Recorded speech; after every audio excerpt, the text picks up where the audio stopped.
to order the town council meeting for Tuesday, April 1st, and we always begin our meetings by saying the pledge to allegiance, or pledge of allegiance. I pledge allegiance to the flag of the United States of America and to the republic for which it stands, one nation, under God, indivisible, with liberty and justice for all. Can we have a roll call, please? Connie Reed. Here. Paul Kincaid. Present. Jacob Puckett. Here. Brian Hill. Here. Chuck Lovett. Here.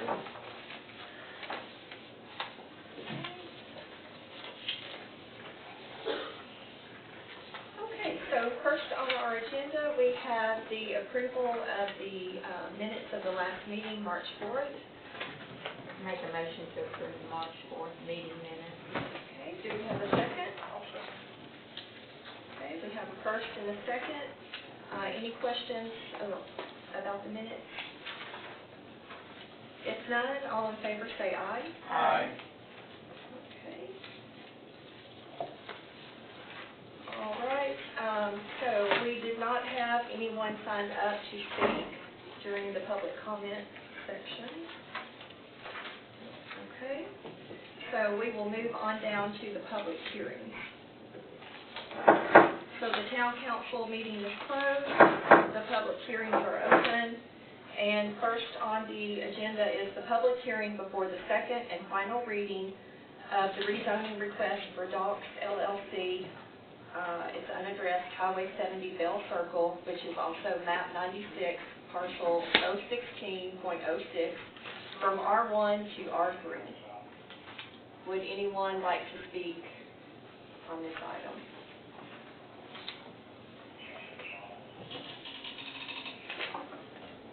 Hi, my name is Daniel Terrell, and I'm a member of the Docks LLC, and we built the houses around Bell Circle and the townhouses next door. This lot became available literally as we were finishing the road. We purchased it, and knowing it was in the county, and just trying to do the responsible things, everything around it's R3, so really the root of the request. So. Okay, thank you so much. Is there anyone else who would like to speak on this item? Okay, if not, we will move on to the second public hearing, which is also for a second and final reading of an ordinance to amend Section 3.110.14, Native and Drought-Tolerant Vegetation of Article 3, Section 3.110, Landscaping, Screening, and Buffering Requirements of the White Bluff zoning ordinance, and to repeal any ordinance or parts of ordinances in conflict herewith. Would anyone like to speak on this? No. Okay. Public hearings are closed. Town council meeting is reopened. And communication from the mayor. First up, we are going to swear in two new police officers for the town of White Bluff. Molly Adams and Michael Quigley, if you would join us. Judge Belmar is going to swear you in. You raise your hand, please, and repeat after me. I solemnly swear I solemnly swear that I will support the Constitution that I will support the Constitution and obey the laws of the United States and the state of Tennessee, and obey the laws of the United States and the state of Tennessee, that I will, in all respects, that I will in all respects observe the provisions observe the provisions of the Charter and ordinances of the Charter and ordinances of the town of White Bluff, Dixon County, Tennessee, of the town of White Bluff, Dixie County, Tennessee, and that I will not demean myself and that I will not demean myself in my official capacity as a police officer. in my official capacity as a police officer. I pledge myself to serve faithfully, I pledge myself to serve faithfully, honestly, honestly, and with due regards to the welfare of the town of White Bluff, Tennessee, and with due regards to the welfare of the town of White Bluff, Tennessee, to the best of my ability. to the best of my ability. Congratulations.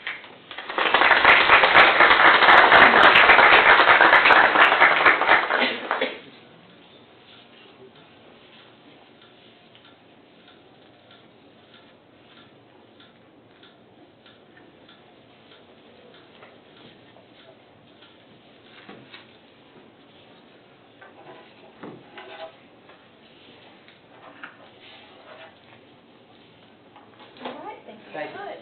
Thank you.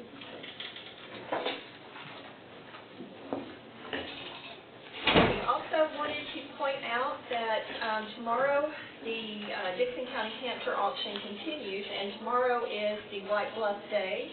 So you can go to, I believe it's 101.5 The Ride, the radio station, and they have items that are available to be auctioned off, I believe, on their Facebook page, but you can get more information on their website as well. And so everyone tune in tomorrow to bid on items and make White Bluff look good. Also coming up on Saturday, April the 12th, there is a festival that's taking place at Veterans Park, Easter theme. And Connie, do you have any additional information or It's, you want to I add? think it's kind of a joint effort between the Bombers and the Little League, just doing as a festival type. There's going to be vendors, and there'll be games for the kids, I think, and I think I read there was an Easter egg hunt, different things, and then we need to pray for no rain. That's next weekend. But that's about all I know of. I think it'll be a whole day thing. Yes, and I think they're going to have some food trucks available as well, and people who want to bring kids out to get pictures with the Easter Bunny, I think they're doing that too. So, okay, so Saturday, April 12th at Veterans Park. Okay, so moving on to budget and finance. We have the February 2025 financial statement. We were able to review this at the work session. Did anyone have any additional questions since then? I have additional information. Okay, we'll take that. So, I started thinking about the standard business licenses, and there's usually a grace period until like May 15th. So what I did was I ran this month, March, for last year, and that's in your packet, and you'll see it's like at 25.95%. And then I ran it for June, and it jumped up to 123.42%. So, that's more than likely going to come up in May.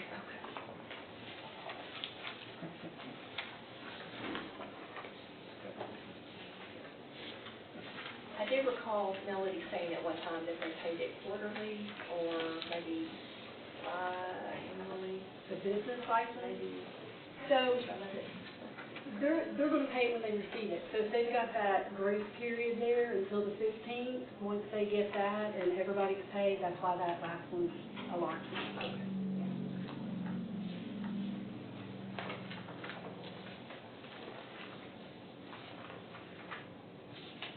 Okay, so just a reminder, for the monthly comparative, we should be roughly 67% through the year for our fiscal year.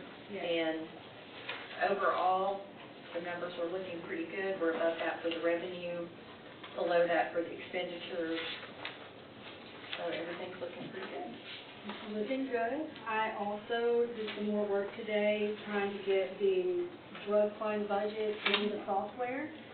And you will be able to see next month what has went into it since we did the drug fund.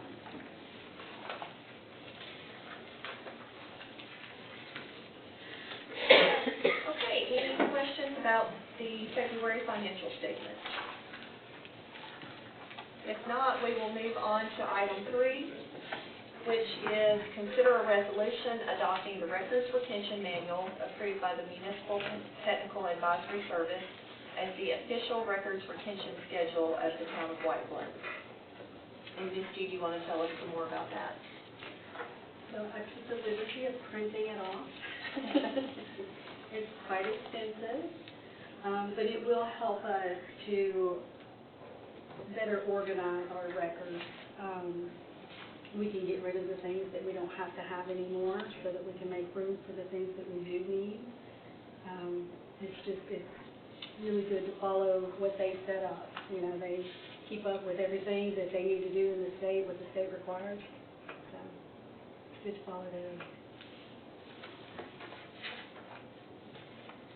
Okay, any questions about the resolution? If not, do I have a motion to accept this? I'll make that motion. Okay, do I have a second?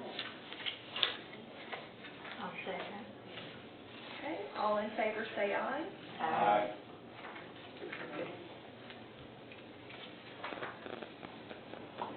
And also, part of that, what we were just talking about with the drug fund, we are going to consider making the drug fund account an interest-bearing account within the current bank that we're using. Yes, nothing else changing. It's still the same account number, all of that. All that changes is that it'll start collecting the interest on it. Okay, do we need to have a motion on that as well? Okay, just to acknowledge. This is on the agenda, just a simple motion. Okay, so do I have a motion to consider making the drug fund account an interest-bearing account? I move to do that. Okay, I have a first, do I have a second? Okay, all in favor say aye. Aye.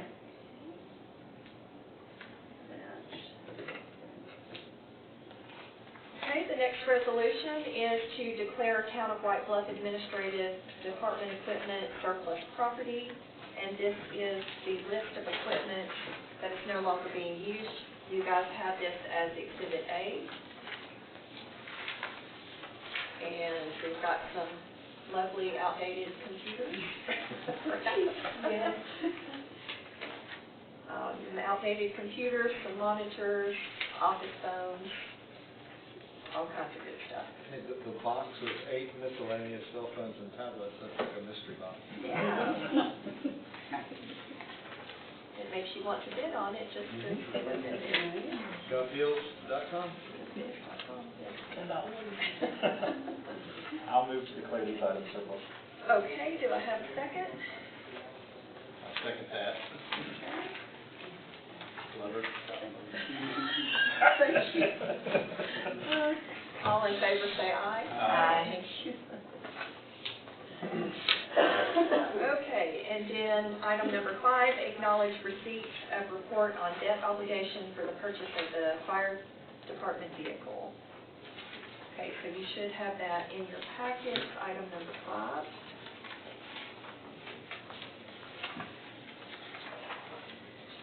Is there anything unique about this based on the contract that they gave us? It just basically goes down through there and states exactly what it is, how much it's for, what the interest rate's gonna be. So this is just something procedural we have to do for the town, for the state. Okay, do I have a motion to accept receipt of the report on debt obligation for the fire vehicle? I make that motion. Okay, I have a first and a second. Any comments? All in favor say aye. Aye.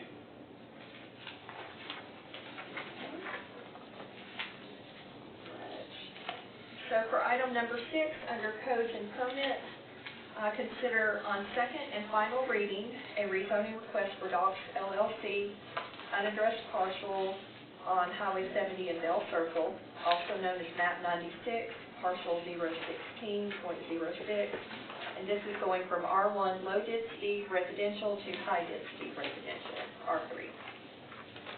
Do I have a motion for this reading? I will make that motion to return to R3. Okay, do I have a second? I'll second. Okay, any discussion? All in favor say aye. Aye. Aye. Okay, so we will move to number 7. This is consider on second and final reading an ordinance to amend section 3.110.14, native and drought tolerant vegetation of Article 3, section 3.110, landscaping, screening, and buffering requirements of the White Bluff zoning ordinance, and to repeal any ordinance or parts of ordinances in conflict herewith. Do I have a motion to approve this? I'll move to accept and pass this ordinance. Okay, do I have a second? I'll second that. Glover? All in favor say aye. Aye. Okay. All right, item number 8, consider on first reading an ordinance to amend the Town of White Bluff zoning ordinance by amending Article 2, definitions, amending Article 3, general provisions, Section 3.100, accessory use regulations, and adding Article 4, supplementary provisions applying to specific districts, Section 4.120, provisions for conditional use accessory dwelling units. So, before we get into discussion, do I have a motion to approve this? I'll make a motion to approve this ordinance on Okay. first reading. Do I have a second? I'll second. Okay, so we have a motion and a second, so now we're going to open this up for discussion. Do you mind if I start my hand? Nope, go right ahead. So I was thinking on this, and y'all will have to correct me if I'm wrong here. It seems as though everyone's opposition to my suggestion at the work session on item F, I believe it's 4F, was out of the improbable but possible fear of development of like a neighborhood with a bunch of ADUs that would be set up as a bunch of rental properties.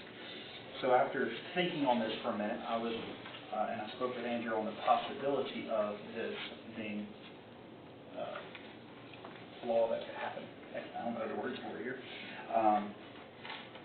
Instead, putting a time limit on it, say 2 years, that you cannot build an ADU for a given property until after 2 years of the primary residence being built. Because by doing that, you would basically force a holding cost on any developer that they would have to hold that build for 2 years before selling it, before they build the ADU on top of it, which is pretty much, I would say, almost impossible, because no developer is going to hold a property for 2 years just to put an ADU on it that they have to only sell to one individual because they can't split the sale. So I think that would solve the problem of the fear of a developer coming in and making basically a giant doubled-up rental neighborhood without impeding upon the property rights of owners to have an ADU and use it as they deem fit. Are there any thoughts for that? Because if y'all like that idea, I would like to make an amendment. Can you repeat the first part about the time Sure. limit? Sure. So it would be that you basically were not allowed to pull permits and build an ADU until the primary structure had aged 2 years. So you said 2 years from CO. Yes, thank you. Thank you. Thank you for helping me with my terms. But what was the part about the developer holding it? Because that would, in other words, a developer couldn't build a primary and then turn around and build an ADU. He'd have to hold that primary for 2 years to build the ADU, and no developers can do that. Because you're basically forcing a holding cost in before you can build an ADU. So I just have a legality question. So, unless I'm mistaken, so we've already got a code that basically doesn't allow 2 residences on one lot. Like you got an R1 lot, and I'm like, for an example, if I've got a house that's on an R1 lot, I can't build a second structure and rent that out. So now I've got 2 houses on one lot, and I'm violating the code. So, if that's the case, and I'm not sure, but I think it is, if we allow a secondary structure and we allow them to rent it out, then aren't we violating our own code? So here's how I like to take things to extremes to see how they play out.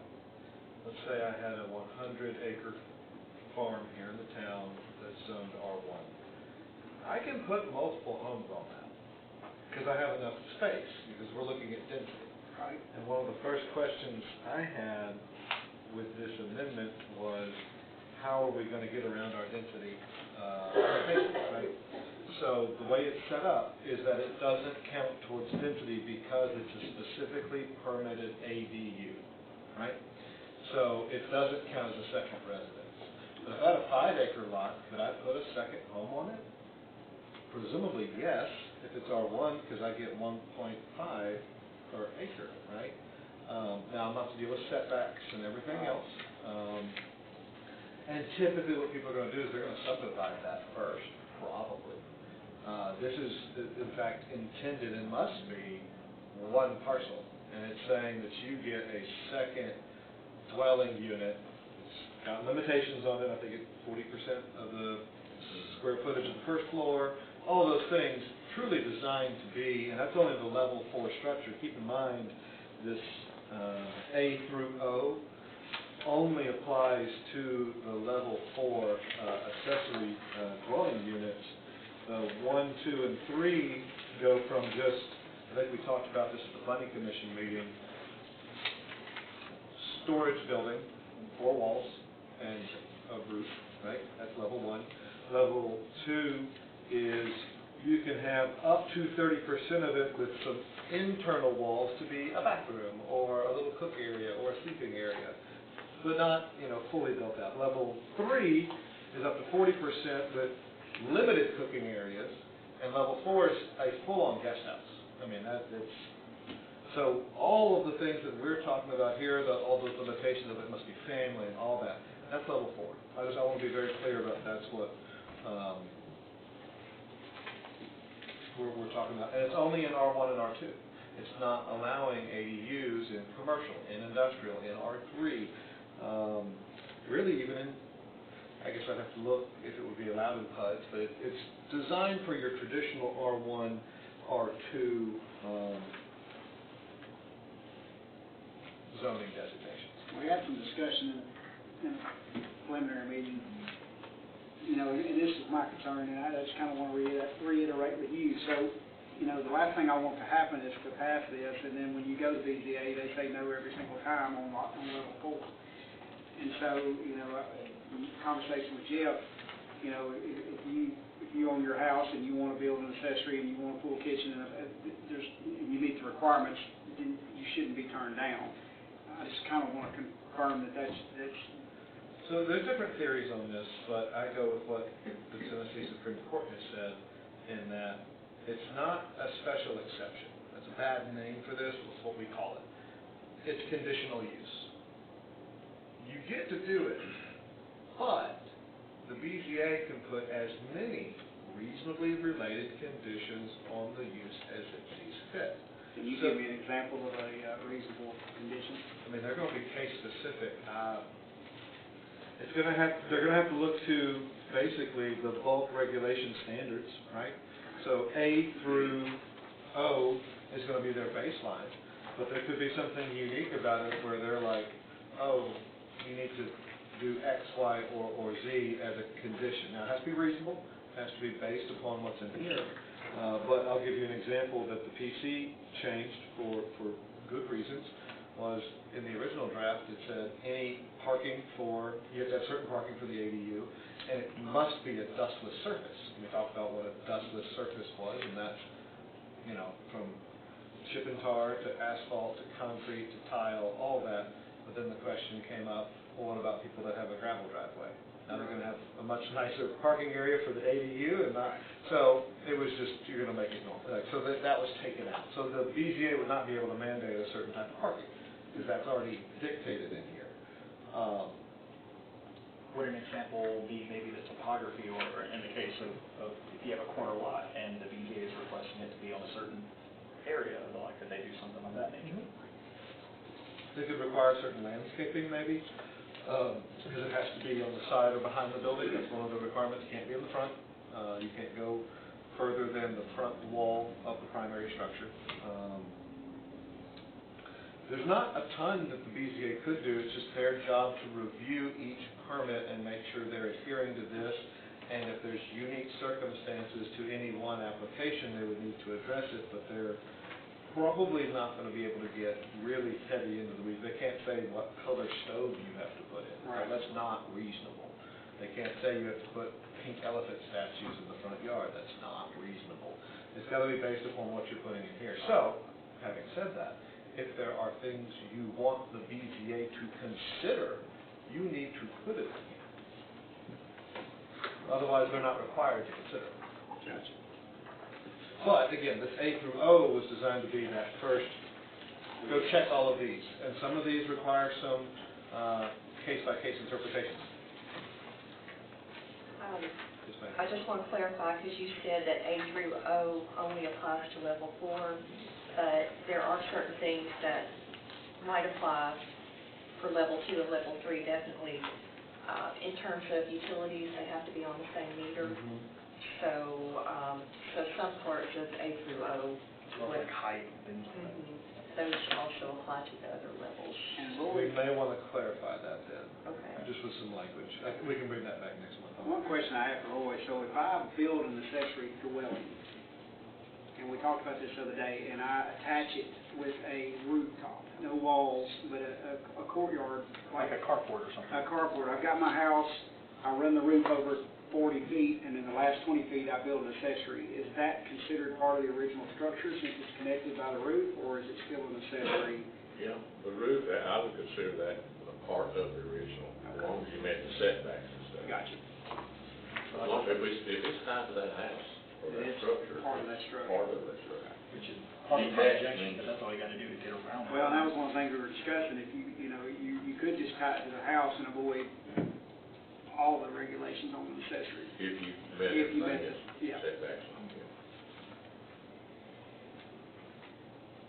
So at that point, I'm pretty good with where we are. I'm okay with, because my theory on it is if you really want to rent it to your neighbor's cousin, you'll just attach it to the house, and then we can't really. Well, and enforcement either way would become a, Enforcement's gonna be difficult regardless. You're not gonna be able to see what's in the accessory structure. I mean, but how do you feel about the 2-year proposal? What are your thoughts on that? Because I do like that, because I am concerned, as a builder, I see a lot of things, and I am concerned that if you just allow it wide open, then why wouldn't I add an accessory structure on every single property and market that as an additional income for your, As a builder, let me ask you this, because I landed on the 2 years, and I'll tell you where my reasoning comes from, but I'm very much interested in your reasoning. I was thinking we needed to do 2 years over 1, because if you're doing a large neighborhood, I mean, you know how long those sometimes yeah, those you could take. absolutely drag You could be still working over here, and then just come back and add an ADU after a year, and I didn't think that was enough. It's gonna take 2 if you want to really. So I felt 2, but I didn't want to be ridiculous either. So do you feel 2 is reasonable? I think so, yeah. So you're saying the developer has to hold on to it for 2 years? No, he doesn't have to hold on to it. He's just not allowed, if it's a developer-built neighborhood, he's not allowed to put an ADU on that lot unless he owns that lot, or owns that primary built, the CO, for 2 years, and then after that, once he gets the CO on that property, then the timer starts for 2 years. Then he can come back and put an ADU after the 2-year mark. Yeah, that's the crucial part, what you've talked about, is it doesn't matter who owns it. It's just saying 2 years from CO is the earliest you could get an accessory dwelling unit permit. It's creating a cooling off period is probably a better description. But I think that could cause problems with people who truly needed it within that 2-year period. Sure. I mean, you're cutting that off. Good. Well, if my understanding correctly, and I agree with the mayor, but if once I sell that structure, you can immediately build a secondary. Because she's right, like if you. That wasn't what was discussed earlier, but I mean, again. That's not my, that's a great secondary idea. Because she's right, if I wanted to buy a house and then you're like, well, you can't build a shed for 2 years, that's gonna be a problem. Well, and again, just to clarify, and we can talk offline, Mayor, the bulk regulations are for accessory dwellings. That's the ADU, that's level 4. So all of those only apply, because this is what the BZA is looking at. The other levels 1, 2, and 3, you're just storage sheds. That's in-house approval. You're looking at setbacks. You're looking back at setbacks and Okay, I see what size. you're saying, That's so about it would only apply to a dwelling. Yeah, all of this family use and compatibility and minimum area and sanitation, because you're not having, and it may need to be clarified, because some of these could have bathrooms, whereas we're only really looking, the way it was originally designed was to look at the ADU, the mini home. Could we clean that up for the next reading, just maybe break that apart on the ones that are only applicable to level 4s? Well, again, what I'm saying, the way it's drafted is they're all only applicable to level 4. We may need to pull some out and say, by the way, they're applicable to these other levels. We can work that before the next. So that was the clarification. Yeah, I would feel like height and things of that nature need to be applicable to other. Well, and I like utilities and sanitation are big Agreed. For that, and those would not apply, even if you could put in a bathroom. I mean, you're not going to be able to get a separate system for a shed. It's not be part of your main house, but we need to clarify. I would even say lot coverage as well, because I mean, sheds can get pretty big depending on how much you work out. Yes, there are some big sheds out there. Some entire car lifts out there that are larger than the primary. Okay, any other discussion about this before we move on? So may I move to amend, or do we need to? That's the floor of the councils for any amendment motion. I would like to move to amend section F to remove the family elements and the prohibition, I guess the right word would be, of the rental clauses, but then also adding the 2-year time limit after CO. Oh, wait, you're wanting to completely delete F? No, not entirely, because accessory dwelling must be owned by the same person as the main dwelling, can only be used or occupied by. So I think the first section, the accessory dwelling must be owned by the same person as the main dwelling. Agreed. I'd like to leave that. You want to put a period there Yes. and delete the rest of that sentence, it looks like, because that's the family section. You want to just rent it to the... Accessory dwelling may not be sold separately from the principal unit. That section needs to be kept, because they need to stay as one body. And I would say the rest of it would be removed. Okay. And add in the, or I'll call it the 2-year cooling off from the CO? Yes. Now, that would be my amendment. And my question is, should we further amend and add a clause where it changes hands and changes ownership to cooling, and the cooling off is moot? It's your motion. I'd like to add that. Okay, so restate that. Oh, that's going to be hard. So I move that we keep add a period after dwelling, that we keep the beginning of the sentence, accessory dwelling units may not be sold separately from the principal. So deleting leased or rented. Correct. Removing the rest of it, adding a cooling off period of 2 years on the first owner,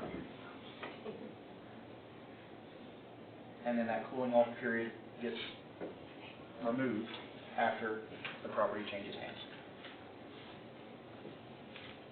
I think that's as simple as I can. I have that written down. I have that. So that's a motion, Mayor.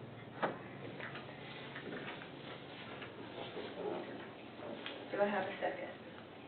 I'll say. Okay, so what you're wanting to say then is that someone can build one of these and it can be rented, leased to anyone? No, someone can build one of these, but they have a cooling off period of 2 years before they can add someone may build a primary, but they cannot build an ADU for a 2-year cooling off period.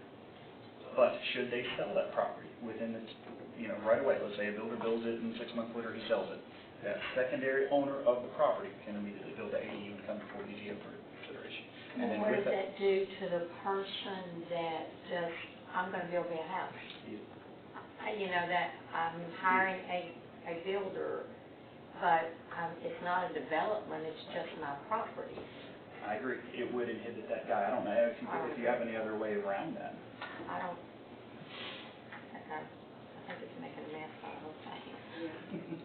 Well, would you like to remove the cooling off period? The only reason I wanted the cooling off period was to inhibit a builder from developing an entire neighborhood with a bunch of ADUs on it. That was the whole reason I inserted that. And I agree with both of y'all. I agree with Connie and I agree with you. I think we need to do something.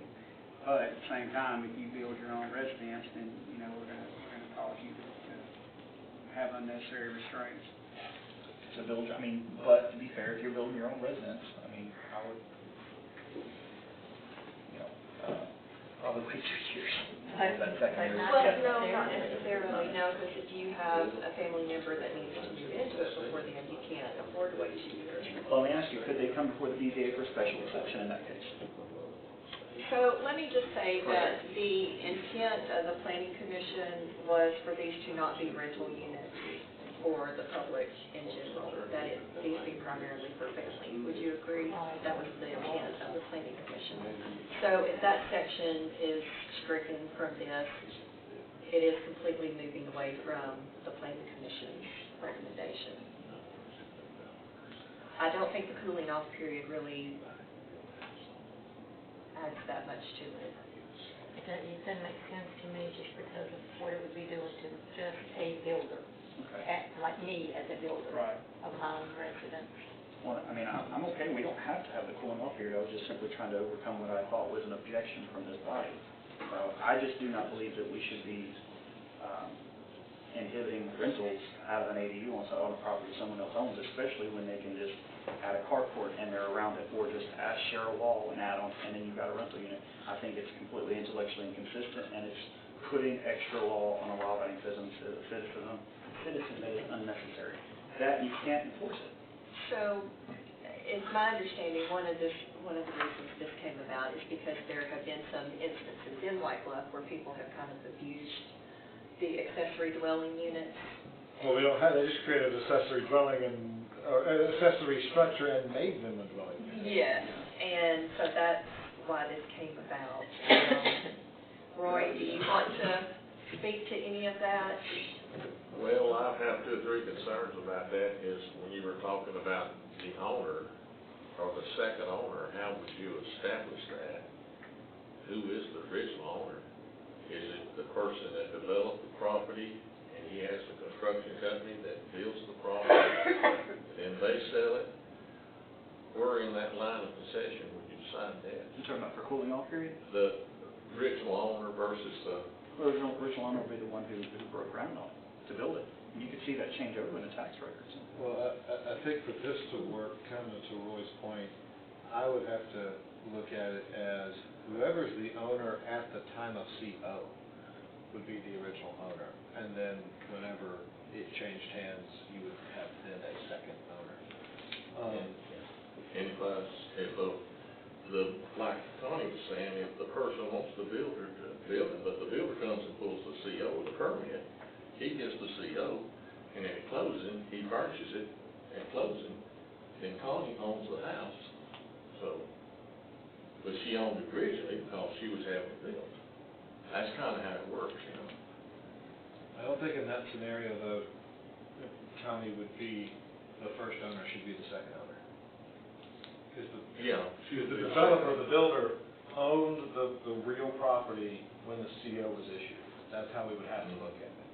Well, I can see the cooling off period because a builder, a buyer may come up and say, I'd like to have my mother-in-law a place, you know, I love this house, but if my mother-in-law had a place to be, I would buy it in a minute. Oh, okay, I'll build you an accessory structure for her to sell it to you. So I can see that happening too, so the cooling off period would stop that. You follow what I'm saying?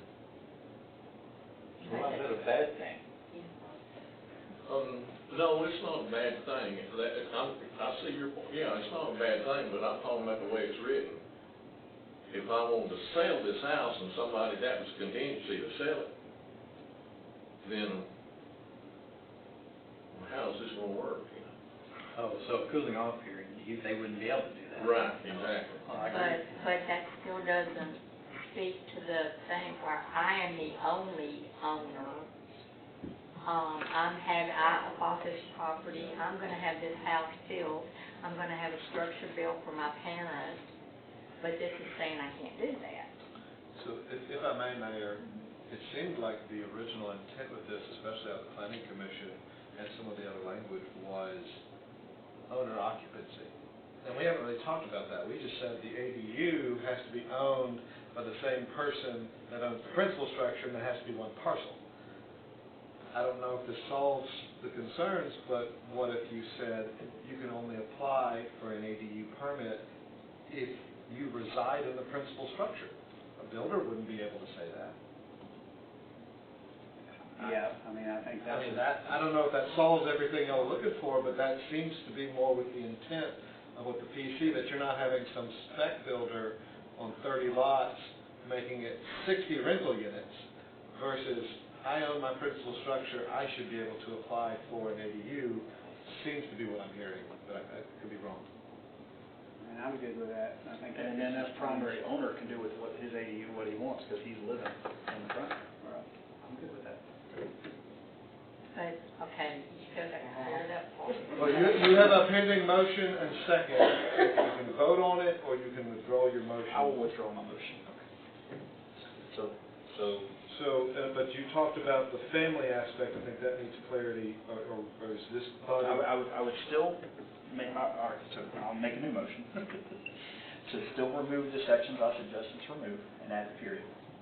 But to add, instead of the cooling off period, add that you cannot apply for an ADU permit unless you're the primary occupier of the primary residence. Which would give EPA the opportunity to turn you down if you were not. Right. Yes. So, and I'll second that. So it's everything you said before, take off the 2-year cooling off period part, but add in, you must be an occupier of the primary residence. Is that correct? Yes. Does that mean you have to be living in it before you can? Apply for the permit. This is one of the inherent problems with permits and CO. Once they're all done and you have all these requirements on them, once you get after 10 years down the road, it's not there anymore. Right. Just making that clear. Like you could live in it, get the ADU, and 5 years goes down the road and you sell to someone else, or maybe you're renting the whole structure. I don't know. But I'm just. At least you're not having that one neighborhood going in there. Right, you're making someone who's applying for the ADU at least live in it when they're building it. I mean, I like that. something. Councilman Hill, did you second that? Yeah, yes, sir. So Mayor, you have a first and a second. Okay, any discussion on that amendment? Yeah. What are we omitting? So I'm adding, all right, on section F. No, I just want to know what's being taken off. Yes, sir, that's what I'm clarifying. So I'm adding a period after the accessory dwelling must be owned by the same person as the main dwelling, period. I'm adding a period there. Removing the remainder of that sentence. And then starting at the next sentence, accessory dwelling units may not be, and I'm removing leased and rented, removing those 2 words, but leaving in or sold separately from the principal unit, period. And then the rest of the sentence to be removed. And then we are adding in that in order to apply for an ADU, you have to be the occupant of the primary unit. I would also like to muddy the water a little more, because in my brain, I'm thinking, okay, that's all fine and good, but let's just say that Carl builds his house, and he builds his accessory dwelling, and then Carl sells his house to me, who is a landlord. I'm not gonna live there. So now I've got 2 units that I can rent. I think for you to be able to lease that or rent that, you must reside in the primary residence. Because if not, then I'm gonna end up buying his house and his accessory structure and renting it to 2 different people. That would be possible under the current version, even as amended. Yes, and so we probably need, if we're gonna allow it, and I don't even know if council will allow it to be leased. We may. We can just leave it, we can say, in order to be rented, I mean, maybe in order to be rented, it has to be occupied by the owner. But who's going to regulate? I know, that's what I'm saying, enforcement of that is impossible. Well, at the end of the day, enforcement's impossible right now, because I can take you to several locations where this is already happening. They're renting 2 different places on the same piece of property, or the primary owner in the building's renting a shed. I mean, so I don't think any of it's enforceable in a reasonable world. Well, the ones that are happening is the reason that we took this up at the planning commission to begin with. Well, and I would agree with that. However, and Councilman, I'd like you to correct me if I'm wrong, they're already against code. By having 2 separate rental properties on one lot, I think they're already violation of code. I don't want to, on the top of my head, I'd have to double check. The part that I was understanding to be the issue when I looked at it was that there was someone living in a structure that was not intended for human habitation. And those are the ones that I'm aware of that are out there. So, That and was that's the my big problem. question of the day. If we can't prevent it now,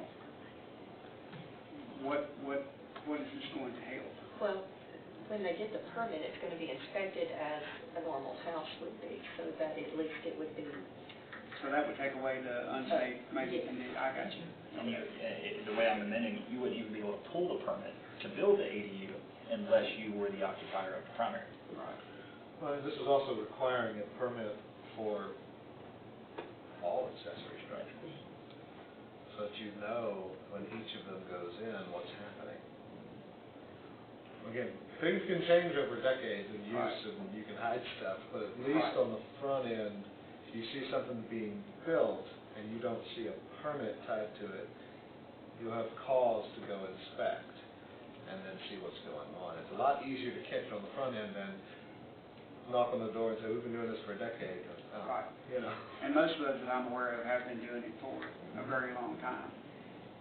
And I'm like Councilman Kincaid, I don't want to muddy this, and we are, I understand that. However, I do, you know, it bothers me that we get too aggressive with what, you know, I guess if your neighbor's mother wants to stay in your accessory shed and it's approved accessory shed, I don't really see a problem with that myself. But I do realize that the more we loosen the restrictions, the harder it is.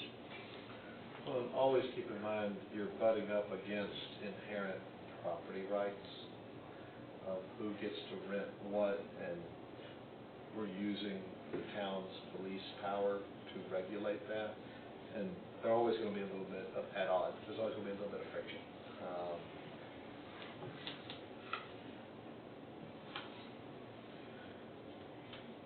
I think we still have the first and second on the floor Yes, for this amendment. for this amendment. Any other questions about this amendment? Mayor, Yes. just for clarification, Brian, I think what you're talking about, only one principal building on any residential lot.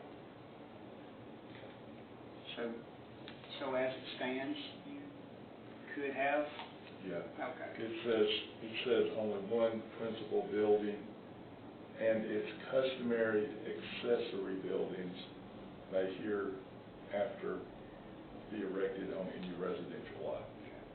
If you have a large enough lot, you could build your principal house, you could have a detached garage under here, you could have a storage shed, but these extra regulations were designed for what I'm calling the guest house. Got you. And that can only, you only have one of those. I guess presumably you could have two detached garages with the principal structure if you had enough land in the setbacks. Pole barn. That's not being limited by this regulation. This is specifically saying only one ADU, only one level 4 structure per lot, and you can't break it off. It has to stay tied to the principal structure. I don't know if that clarifies fully, but that's the limitation that's designed here. Okay, so if there's no other discussion on the amendment. Yes. Okay, so me as the primary builder, as this is being amended, I couldn't build, if I'm building my home and building the accessory building for my parent or child or whatever, I have to wait until I move in here, the way that's being written, right? The way I have it is to apply for an ADU permit, you have to be an occupier of the primary residence. So You have to occupy You it. have to occupy. You would be the occupier in this instance, because you would own the primary, you're going to occupy. But I have to be living in it before I can build it. She's correct. You could, so you're saying, you're concerned, if I'm reading it right, you couldn't build both at the same time. Right. And that, Correct. you know, you've got a 90-year-old mom sitting here waiting for a place to live. Yeah, you have to domino it. You'd have to build the primary residence, you'd have to move in, and then you could apply for the ADU as the amendment is written right now. Do you have a way around that? I'm open. to kill multiple words with one stone here, so to speak, but unfortunately, just like any law, it's not perfect. There's going to be a spot where you're paying. Sure, you can't cover everything, but you want to try to cover as much as you can. So if I'm understanding, anyone shout, no, that's incorrect. You want to be able to have people to be able to build their homes and an ADU possibly at the same time. You don't want an entire subdivision of, say, 30 homes with 30 ADUs going in right with it, right? Yes. I can't create that language in this meeting, but I can do it. As of right now, like what I'm hearing with Councilman Reed is I'm gonna back out of my second because I don't want to make it to where it causes more problems than it does good, and I think that's unfortunately what's going to happen. So I've never done that, but I think. Well, we just need to vote on the motion. It's on the floor, and then you'd be back to the overall motion to approve as written. But I clearly have some instructions to rework F to bring back to you. So you feel like it would be better to inhibit anybody from renting out their own ADU on their property that they own? Unless they add a roof line to it or... The problem that I see is there's no way to prevent what we're trying to prevent without causing problems for somebody like Connie said, it's just wanting to build their house and their accessory structure for their family.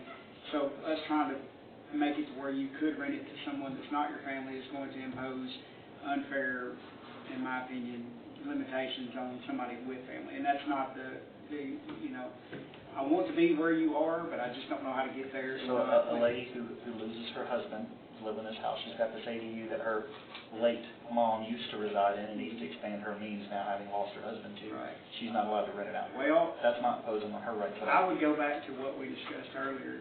She could move to the accessory shed and rent the whole existing property. And move her kid from the room that they grew up in. I mean, I agree. I'm just saying, I mean, that's pretty harsh. I'm sorry, Bobby, you just lost your dad and we need to expand our means. It's complicated. You're about to lose your bedroom too, just so that way I can, that's tough. I mean, so you're saying that's not impeding on her rights at all either? I wouldn't say that. I wouldn't say that. I just think that for me to go forward, I need some I just think that this is overstepping of the government council in this regards, and telling someone what they can and can't do on their own property. That's what I believe this to be. And I don't think it's enforceable. So it's overstepping with an element of not being able to even be enforced. And the only concern I have that I would argue, is me. Because I agree. If you build an accessory structure, I think you should build rent here if you want to. It's your property, it's your structure. However, what I can't let happen is somebody like me come in and buy your house and your structure and rent them separately, which I wouldn't do, but people like me will. And you're going to have a landlord that doesn't live anywhere near there that's going to have two structures on one lot. And we've got to try to avoid that because that's going to be a recipe. Why can't he just make the patch split? I mean, that's what I'm saying. You're not going to stop that. You can't. You can't stop because he could patch split the whole thing and turn a 3-bedroom house into a 5-bedroom. Absolutely. He could do that no problem. He could add a carport and now it's an attached. Do that no problem. Now he's got. See, you're not going to stop the landlord you fear. You can't stop him anyway. You're probably accurate, honestly. One thing I'll add, Mayor, and then because this is going to go to the BZA, we can probably put some language to have them look at it. So, in Councilman Reed's example, if someone comes forward and says, hey, look, I'd like to do both at the same time, I'm going to live here, I'm going to give you documentation proving that I'm going to, use the BZA sometimes for what it's a quasi-judicial body, let them make findings of fact, right? So let me work on that. I think I kind of get what y'all are trying to go for, wanting some flexibility while also restriction on there. Let me see what I can do, and may hate it, but I'll bring it back to you next week. Yeah, because that's not, because I agree, because if then you could come, I mean, would you be more amenable to that, or Connie can come up and goes, hey. Absolutely, yeah. And get a BZA approval on a variance, and go, yeah, you're good. I do think drastically changing F like this will need PC weighing in. It'll be enough of a change, so if it's the will of the body, we can draft something and take it to the PC later this month. I mean, it's not going to slow things down, and we can bring it back to you for second reading in May. Okay, so all in favor of Amendment 1, we have a motion and a second. All in favor say aye. Aye. I forgot what amendment Yeah. was. So we are, Is that what period and? Yes. Okay, mhm, okay, aye. Aye. Nay. nay, okay. And Counselor, may I ask, when you reword all this, please keep in mind the owner's rights and liberties. I understand. Okay, so now we're back to, Did that pass or fail? it did pass. Okay. It was 4 ayes, 1 nay. Okay. So now we're back to The the original. resolution, the original ordinance. Yes, ma'am. Okay. So we had Reed and Kincaid make a motion to approve this as amended. All in favor say aye. Aye. All opposed? Or any Nay. opposed?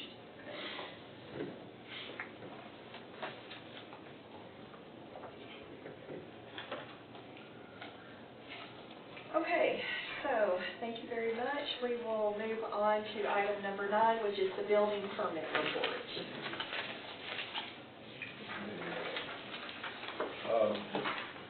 Mayor, for the month of March, there were 4 building permits issued, 2 accessory structures, 1 pool, and 1 double wide. Notice you left the address up on the pool, so I can't go swimming. That's right. Okay, any questions about the building permit report? If none, we'll move on to the police department report.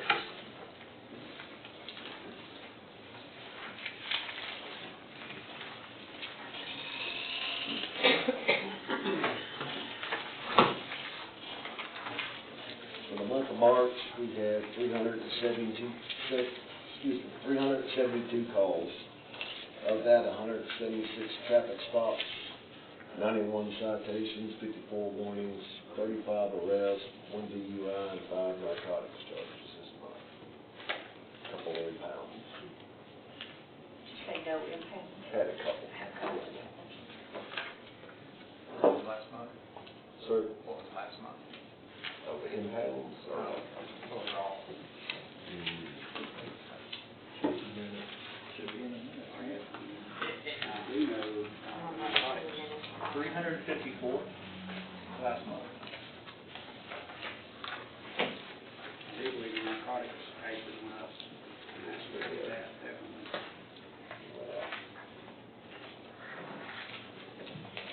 They actually got, Officer Ray stopped the car and had a little over ounce of meth in it the other night, so that was a pretty good pop on that. So, Awesome, but you caught it. Are we fully staffed yet? I'm sorry? Are we fully staffed after tonight, or? We are, yes. Just gotta go through the LTO training and then they'll be good to go. Okay, any questions about the police department report? If not, we will go on to, do we want to go ahead and discuss the resolution or drop down to the fire department? Do you want to say, Chief, and if they have any questions about the resolution declaring the White Bluff Police Department equipment surplus property? And this one is kind of lengthy.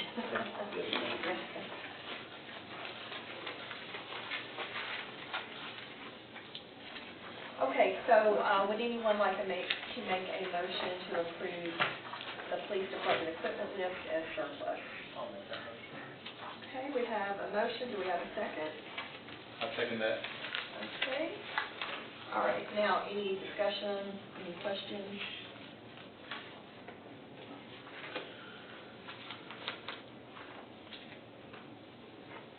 And just like all the others, this will be posted on govdeals.com, is that it? Yes, ma'am, I was wanting to actually, hoping to firearms on an actual live auction, through one of the auction companies is what I was looking at this time. But everything else, that way he can do all the background checks and everything at his shop. And I would say from experience that we'll get more money at that live auction by far than we would on Yes, sir. Gov Deals or any kind of website. Yes, sir. And I can go, check you out. Would you let us, where you go? There's interested parties. I'll let you know before they go on auction. Okay, so we have a motion and a second. If there's no further discussion, all in favor say aye. Aye. Okay, thank you so much. Yes, sir. Okay, yes. I'm sorry. No, go ahead. Do we not need to approve him selling firearms on another venue? Oh, does that have to be a separate motion? It does not, in fact, I don't think Gov Deals sells firearms directly. So you have to go with another approved route, an auction is approved. Gov Deals, you can actually sell them on Gov Deals. Part of the problem is most agencies on there restrict it to FFL holders only, but by Tennessee law, we have to make it available to every citizen that's able to buy it, so. An auction it is. Yes. Okay, so that covers both. Okay, next up is the fire department report. Everything, got any questions? How you like your new whip? Pardon? Any whip? Woody? Oh, it's nice, it's not in service yet, we're still putting some stuff on it. But yeah, it's very nice. We're glad to start using it. But not have to use it. And not have to use it, well, yeah, it's just a showpiece, it's not gonna be used, not gonna be parked outside for the sake of bleach or anything like that. It's just a show truck, that's all.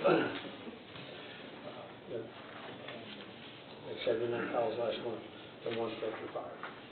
It was a garage fire. That's interesting how your calls are staying pretty well. They increased about 3 to 5% a year.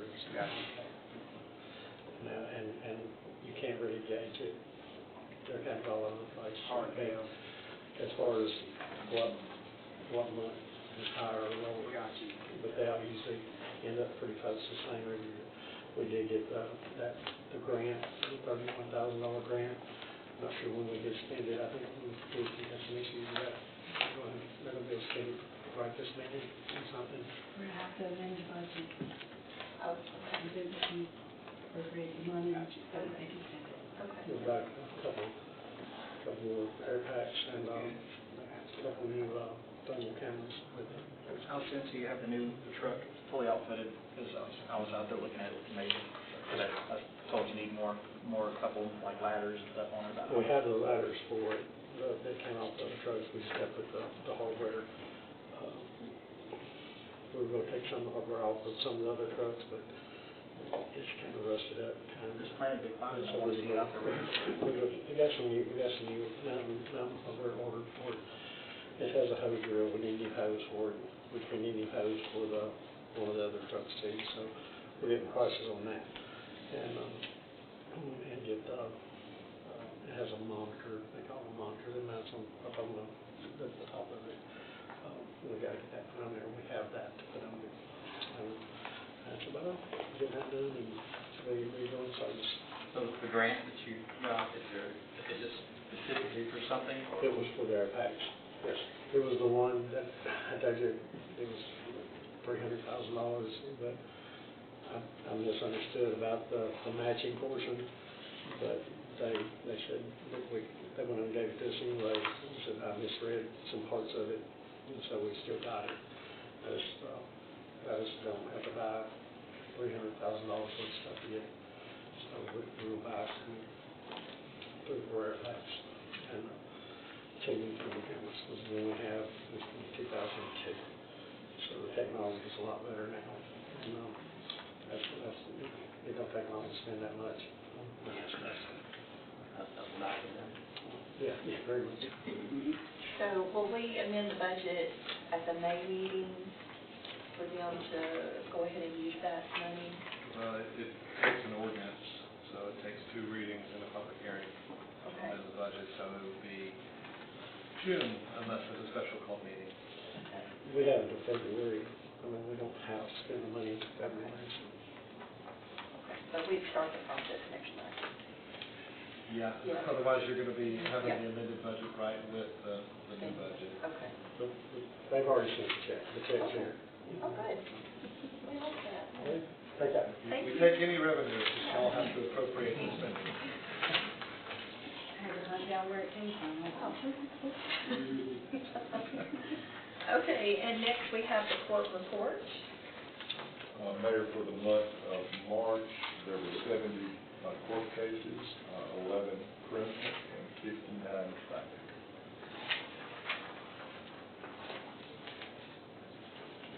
Any questions about the court report? No? Okay, if not, we will move on to Parks and Recreation, the agreement for use of Veterans Memorial Park.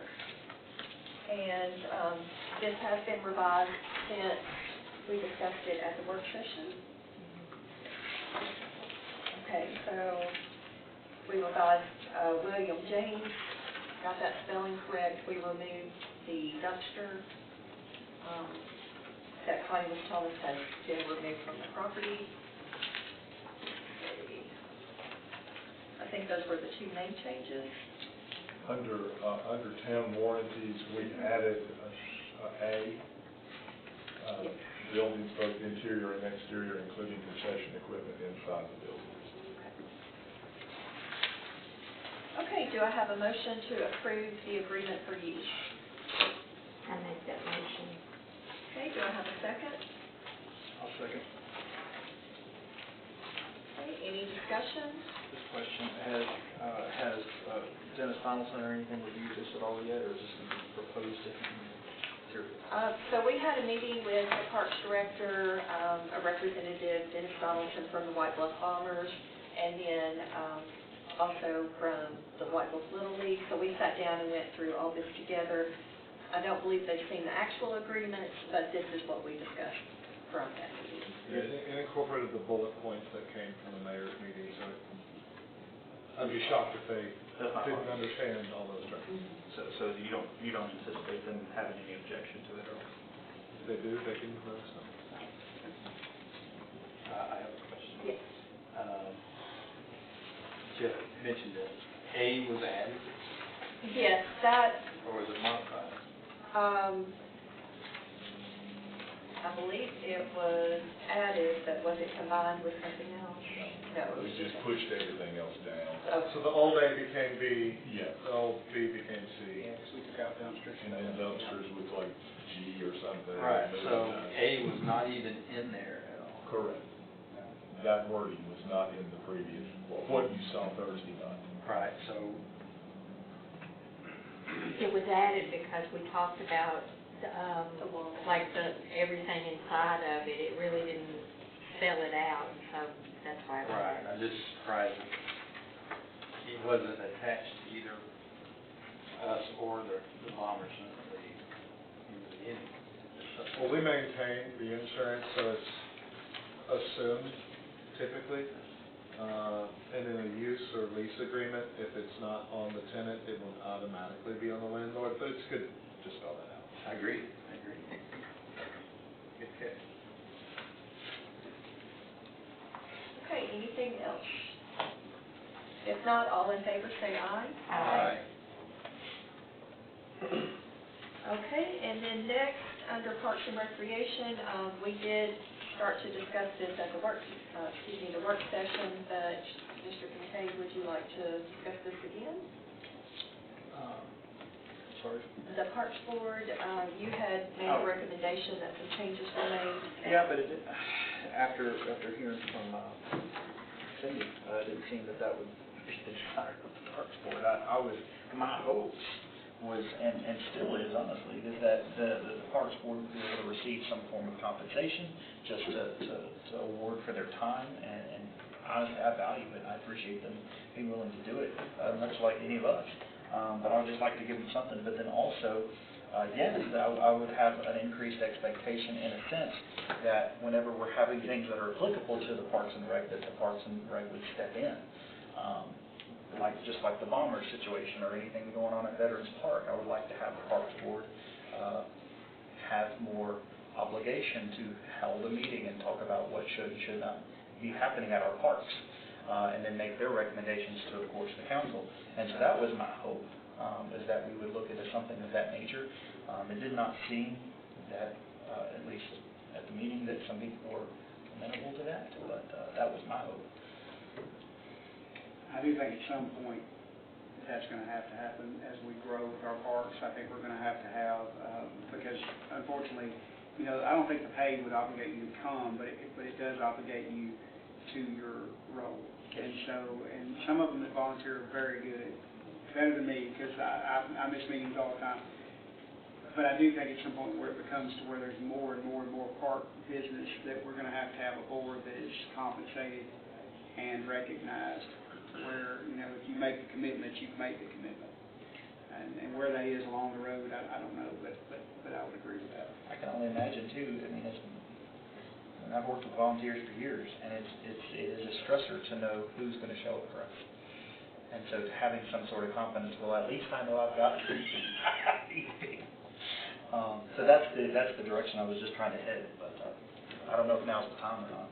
So Misty serves on the Parks Board as well. Would you like to make any comments? We actually don't have a problem with people showing up to our meetings. The board that we have right now, they're very dedicated. Cindy did say that it made her feel like, another job. She was getting paid for it, although I've heard something different from others. So, we normally just had meetings like right before a big event. We would, a couple months out, just, okay, let's touch base. We all know what we got to do, so let's make sure that those people are designated and we're good to go.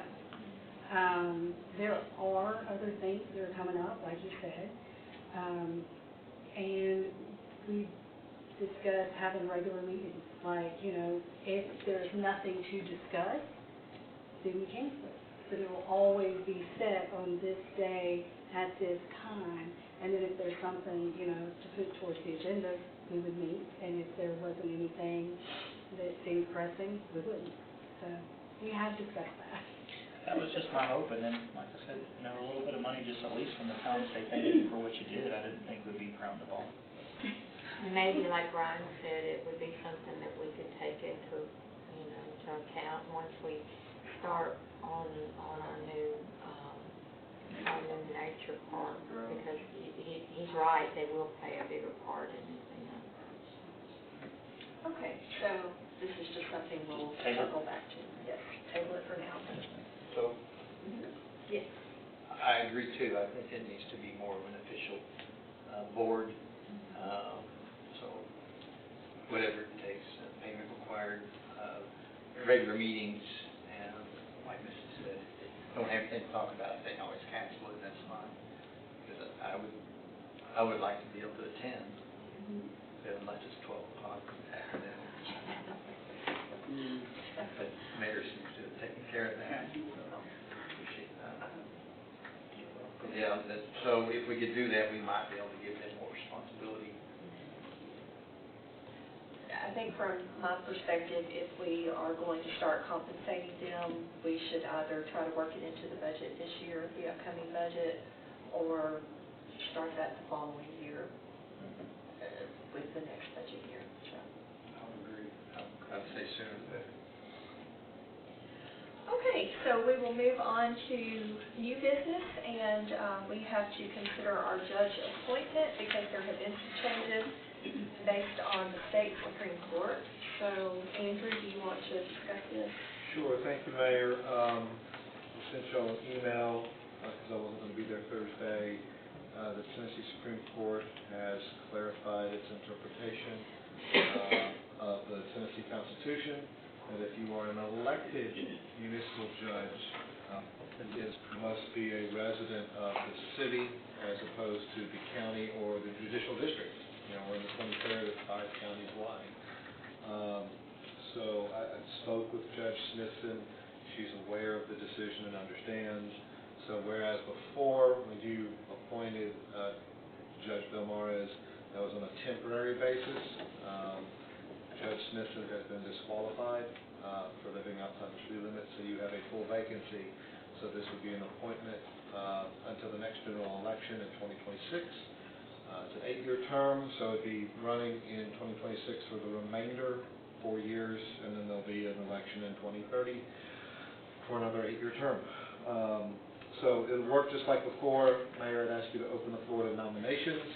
Anyone's welcome to say any name if they're qualified, and I don't think there's that many white left, so the list might be short. Once nominations are done, you will voice vote the person you are voting for. So if Smith and Jones are nominated, you'd be voting by saying Smith or Jones on a roll call. So, Mayor, with that, if you would open the floor to nominations. Do I have to open the floor in any particular order or just in general? Just in general. Okay, so would anyone like to nominate someone to fill this position? Judge Belmarez?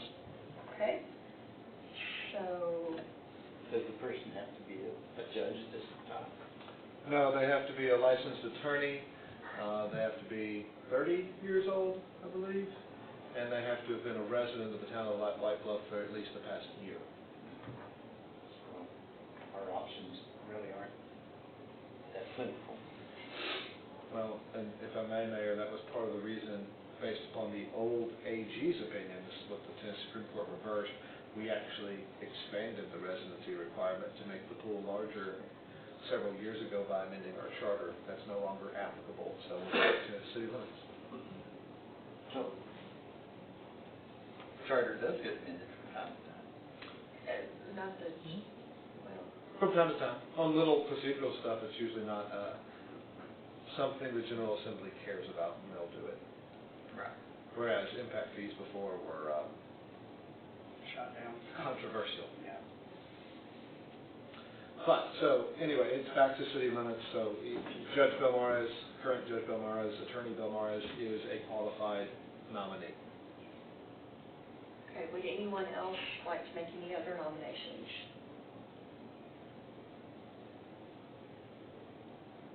No? Okay, so, You can do just we? do a Just a voice vote. Okay. So, Councilman Kincaid has nominated Judge Belmarez. Do we need a second, or just voice vote? All in- Voice vote. Okay, all in favor say aye. Aye. Okay, so that passes. Thank you very much. So I assume Judge Belmarez is agreeable. Too bad you're not. Thank you, Mayor. Thank you. Out of curiosity, what if we didn't have him and there was no qualified individual in White Bluff? What would we do then? Per the law that they wrote? Well, they just said he was qualified. They didn't get into the next step. That opinion disqualified dozens of judges in the state. Some have, to my knowledge, just moved their entire docket to the county general sessions while they figure it out. I mean, there's the smaller the jurisdiction, like there's some that have a few hundred people, and the judge is always elected from the county. So it's a problem for a lot of jurisdictions. Luckily, we're fortunate to have Judge Belmarez live in the city. That wasn't the case for everybody. And I don't know, everybody's doing different stuff, they're trying to figure it out, because there was no beyond guidance that said, here's who's qualified, now figure it out. Yeah, it's generated a lot of discussion in the municipal attorney world. So, there are a number of options, luckily we don't have to explore them. Okay, so moving on to the next item under new business, the litter discussion. I know at the work session, we discussed the state campaign that has already been created, Nobody Trashes Tennessee. And they do offer certain things, like they have marketing information for different places to use. They have other things that they organize, like cleanup events and, just other things that they offer. So we discussed possibly taking part in the state campaign and perhaps having our own cleanup day here in White Bluff. I think we also talked about possibly doing Earth Day, which is coming up soon. Earth Day this year is on a weekday, so if we would like to look at a weekend, I would suggest perhaps Saturday, April 26th as the earliest, because the weekend prior to that is Easter weekend, and I feel like we need some time to get the word out, maybe round up volunteers, if we are going to pursue having our own cleanup day. So what are your thoughts or comments on that? I have another question, idea about, you see going up and down roads where this road has been adopted by such and such company, and they sponsor, whether they have their employees pick up or the owners themselves, like that. Something else we want to consider. Yes. I think the Adopt a Highway program is for the state highways. That's my understanding, but you could obviously do some local version of that on non-state highways. Right. So like a civic organization. Or a nonprofit. Designated areas, designated Right. roads. I was gonna, my nonprofit, my horse rescue, Okay. we happen to adopt, some roads and stuff like that. I'm in favor of pretty much whatever we can do. I think partnering with the state would be a good idea, a good effort, and then we can build off of that. So I'm good with that as a beginning point. So would anyone like to make a motion in terms of scheduling a cleanup day, or do you want to circle back to that next month?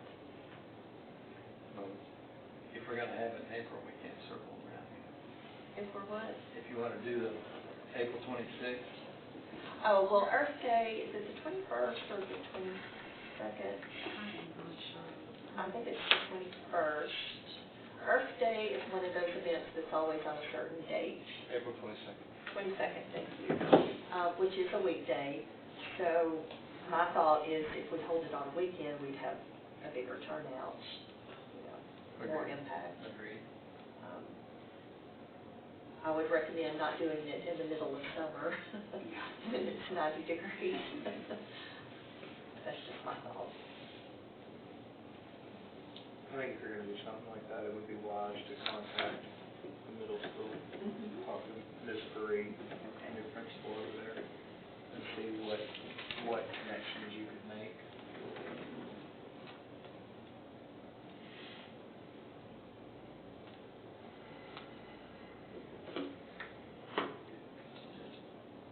Okay, so is that a motion to pursue scheduling the date? Yes, sir, I would love to make a motion to schedule a cleanup date. I'll second that. Okay.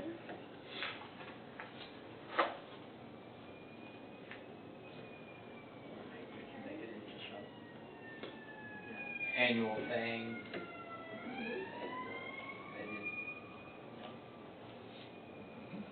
involve a lot of our departments in it, just for publicity. Okay, so all in favor say aye. Aye. Okay. I'm sorry, did we name a date? What was the date? We are going to contact the middle school and see if maybe we can get them involved and pick a date. Okay. Yes. If it is during the month of April, we will get the word out to all the council members as soon as possible. Okay, and then one other thing that I wanted to discuss is we have talked in previous meetings about the need to advertise some of our local businesses or help promote them on Facebook, but perhaps the Town of White Bluff's Facebook page is not necessarily the best avenue to do that.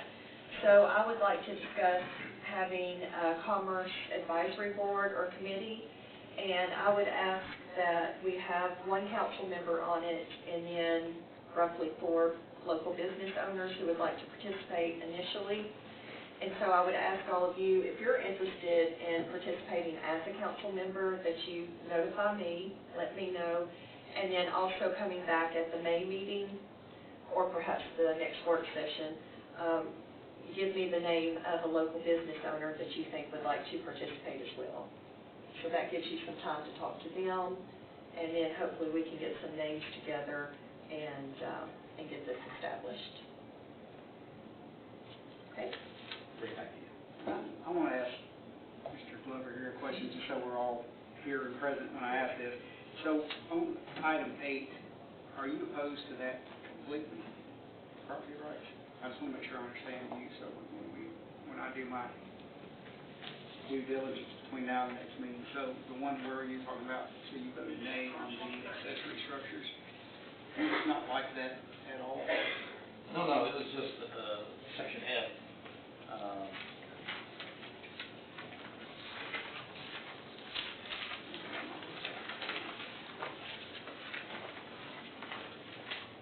Is it the part about family members or the part about the renting aspect? I don't think we should limit it to family members. And I think you should be able to lease it or rent it, how you see fit, regardless of your, if it's your family or not.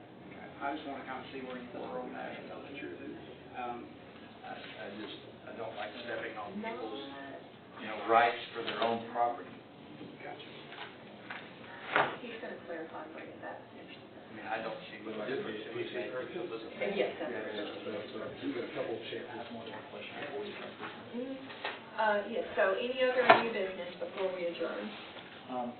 Councilman Glover had mentioned a couple times before, and I would just, we have our council president, just want to kind of go over these things and see what the will of this body is as well in conjunction with things that Councilman Glover brought up.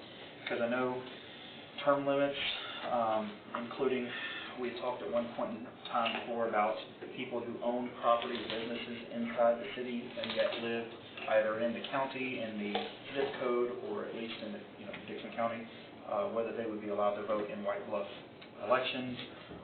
A lot of those having to do with charter changes, what that would take, could we have that conversation, and of course, eventually impact fees and the pro-cons of what we would lose, because I know the fear on home rule is we lose a lot of government grants and such, and actually being able to have a real risk-reward ratio to lay out as a body.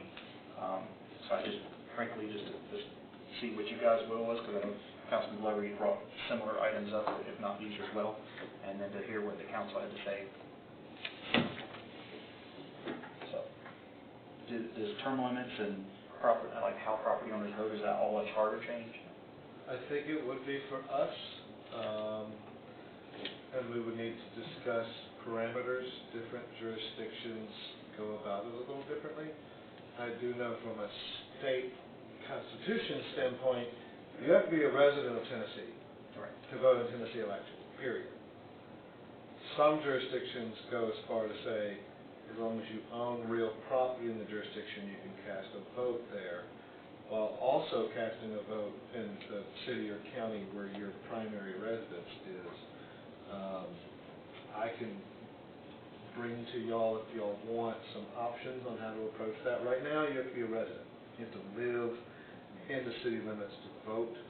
Now that's voting, and I don't think we want to get into this because it's pretty ironclad. To run for things, you have to be in the city limits, and that's not up for, you can't just have property in the city limits and go live up by Van Leer and run for mayor or council or judge or whatever. So, at least now. So you're talking about the voters, who gets to vote? I wasn't in favor of the running for election, but I am in favor of someone who owns real property and they are living at least within a reasonable distance. I can bring some available options on how we would have to go about instituting that. And honestly, y'all are asking it at the right time. We're at the end of the session right now, so we can't get any amendments in right now to our charter. but we were talking about things for the 2026 general election. So if we start now and get it up in January, right when the session starts, we can get on the calendar and have it be in effect. Again, this is the overall plan, but the way it would work before the 2026 election. So now's better than 6 months from now. I'm open to the idea that the property owner's voting type thing as well as term limits, at least I'll let the conversation. Term limits is a different conversation. That requires us to abandon effectively our private act charter. We can still use a similar version to it, but we'd have to go home rule. And that is a process. But probably the most prominent example you're seeing of that fight is the General Assembly's attack, if we'll call it, on the Metro Nashville Council, where they just, general law, limited all governing bodies to 20 members maximum, and Nashville said, we're home rule, and they've won at every level of court interpretation of that. And that's what that means. That means you get to decide what your charter or mini constitution says. You still have to abide by the Tennessee Constitution, but the General Assembly cannot pass a law affecting you or attacking you directly anyway. Any amendment must be voted on by the city versus the way you amend your charter now is this body votes, it goes up to the General Assembly, then it comes back, if it passes, and you have to vote again. So even those little procedural things that we have to do from time to time, it have to be a full-on referendum by the town. And there's pros and cons to that. Would you mind, I know this is going to be a lot of work on your part, would you mind, because I know doing a deeper dive, could you show us the pro cons of that? And I may end up Maybe even teaching a class. Well, I may end up bringing someone from MPAS to talk to you because there are jurisdictions that have switched, and I think you would probably want to hear how that went. Where I've never had I know how it works, but I've never had a jurisdiction switch. But if that's the will of the body, I can certainly give you some initial information and we can talk about those steps. Jurisdictions that have switched, are they as small as we are? I'm getting the feeling this is for larger municipalities, or am I wrong? You're probably right. I can't think of really small ones off the top of my head, but you also have to remember White Bluff's not considered tiny anymore. Right. So it's not. It's for jurisdictions that want independence. And, the reason this first came up was that amendment to our charter that failed a few years ago on impact fees. The only way to get impact fees was for us to go home rule. And then it brought up discussions about term limits and all these other things. That would be on the table at that point, but as Councilman Kincaid said, and I think I told him years ago, I was told, no specifics, you give up a lot of sources of revenue when you go home rule. So can you make up for it otherwise? Maybe, but I think you would want to have a very, very well-informed decision at that point. That's all I'd like, is just the information. It may be beyond the May meeting. Just FYI, I'll do it. I can get you stuff on the property ownership voting, but the home rule stuff may take a little bit longer. Thank you. So the reason I brought up that in the work session is we only had 2 people running for 2 seats in last election for town council. I would like to see us, widen our net. I mean, there's a lot of people who don't live in Crawford. I'm probably going to move out of the Crawford, but I still own property in the town, whether I live on that 2.75 acres or not. And I know other people that they do own property in the town, but they live just outside the town limit, but they still live inside the zip code, which is, I know it's a U.S. Postal Service thing, but a lot of people use it for different things. And those people are affected by what goes on in this council. So up on 250, that's why it was. And, so, I'll bring y'all some options to think about. We can put that on the land meeting. Okay, any other new business before we adjourn? If not, do I have a motion to adjourn? Make a motion to adjourn. Do I have a second?